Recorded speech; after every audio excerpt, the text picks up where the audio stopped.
Elizabeth Holmes, Theranos, ¿te suena? ¿Por qué no funcionó Edison? Vamos a analizarlo desde el punto de vista de la ingeniería. Eléctrica y mecánicamente no supone un desafío imposible.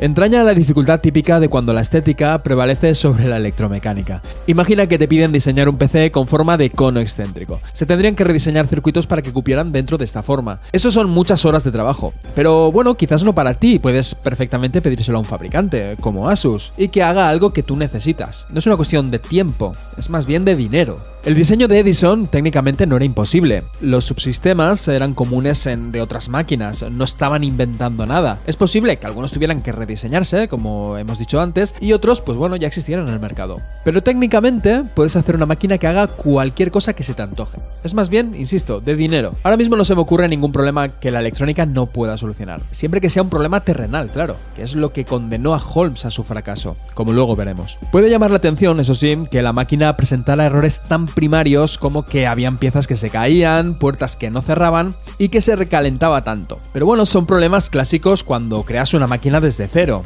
En el diseño teórico, vamos a llamarlo, hay muchas cosas que inevitablemente pasas por alto y que, por ensayo-error, se van depurando. El ejemplo lo tenemos en cualquier software. ¿Cuántas actualizaciones de software se necesitan para considerarlo estrictamente terminado? Exacto, infinitas. Pero no infinitas por decir un número alto, no, infinitas. Este símbolo. Por lo tanto, ese no era el problema de la máquina, el problema era otro, y se llamaba Elizabeth Holmes. Stuart Granger lo explica muy bien en un post suyo publicado en Quora. Holmes, además de a su abuelo, admiraba mucho a Steve Jobs, y parece ser que lo imitaba. Cosas como que, pues bueno, Theranos también era una startup de hardware, que también empezó en un garaje, también dejó la universidad, incluso vestía también como él, ¿no? Así un color oscuro, sobrio. Y además, también como Jobs, no era ingeniero de oficio. Esto que os voy a contar es una anécdota que me llamó bastante la atención, y es que despedía a los ingenieros cada vez que cuestionaban solo un poco la viabilidad de la máquina. Y esto me recuerda mucho a la película aquella de Jobs, la escena en la que uno de los ingenieros, que por lo visto era uno de los mejores ingenieros de software de Silicon Valley, y que Jobs despidió gritando porque había cuestionado lo de hacer menús que se deslizaran o algo así, no recuerdo bien. Está muy bien la película, la verdad, os la recomiendo. Pues eso, Holmes recordaba mucho a Jobs, pero a diferencia de Jobs, nunca encontró a un socio que pudiera complementar esa falta de competencia técnica, como lo fue Wozniak para Jobs. Lejos de que aquello le pudiera parecer un problema, y a lo que se añade ese ego desmedido, la llevaron al lado más oscuro. Aquel dicho de finge hasta que lo logres, ella se lo llevó a sé lo más deshonesta que puedas, que esto al final sale. Claro que sí, guapi. La ilusión por hacer algo, claro que sí. Según Granger, la máquina tenía que ser capaz de hacer 3 tipos de análisis de sangre que parece ser que son fundamentalmente muy diferentes. Él pone el ejemplo de una máquina que fuera capaz de hacer radiografías, resonancias y ultrasonidos, todo al mismo tiempo, ¿no? Todo en uno.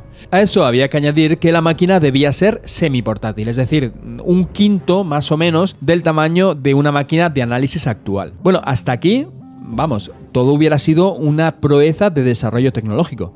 Pues además de eso, había que añadirle que tenía que ser capaz de hacer todo esto con una muestra minúscula de sangre. Y por si además fuera poco, esa mínima muestra de sangre era capilar, como las muestras que sacan para los análisis de glucosa. Y parece ser que este tipo de muestra no es válida para los análisis de sangre que pretendía hacer, porque se mezcla con líquido de los tejidos o algo así, y los resultados que arroja pues no serían válidos.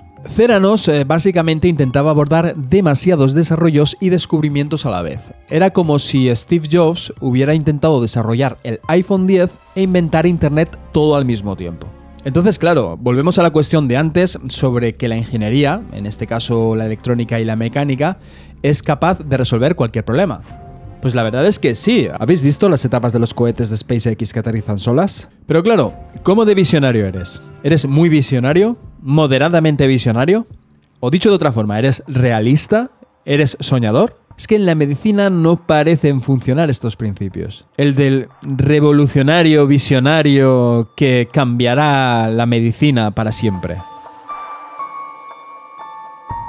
Sheldon Campbell, investigador y profesor de medicina de la Universidad de Yale, dijo: a diferencia del mundo de la tecnología informática, donde un avance puede revolucionar todo el campo, el progreso en los análisis de sangre es más constante y lento.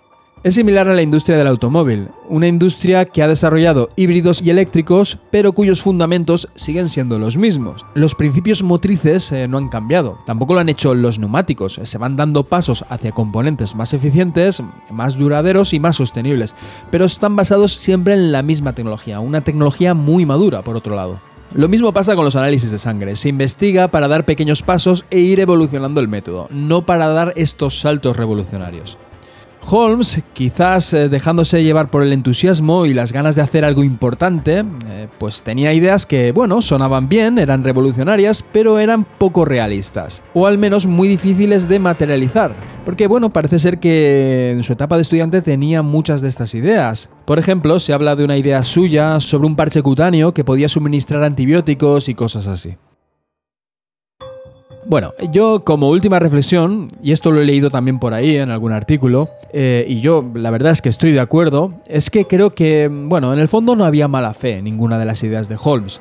Al fin y al cabo, pues bueno, se trataba de ayudar en el avance médico, y a mí eso, pues bueno, no me parece malo, es bastante noble, ¿no?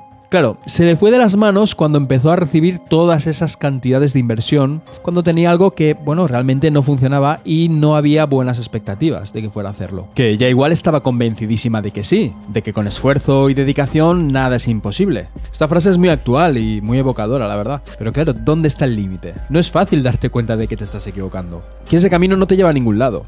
Y lo peor de todo es que quiso hacer cómplice a muchos empleados. Pero bueno, al margen de eso, en su misma situación, ¿cómo lo hubieras afrontado tú? ¿Tú estás convencido o convencida de que tu idea es factible? Tengo entendido que hay científicos que en muchos momentos durante su investigación transitan por un mar de dudas. Por ejemplo, cuando buscan partículas de las que solo tienen una sospecha de que existen, pero no saben si existen. Y ahí están años y años buscándolas. No sé si también reciben mensajes de otros compañeros del tipo perdís el tiempo o todo ese dineral que os estáis gastando buscando algo que ni siquiera sabéis si existe y tal. Y ahí creo que también hay muchas inversiones privadas. Yo sinceramente creo que cometió varios errores de novata que aun siendo una empresaria con muchísimo talento no supo gestionarlo bien.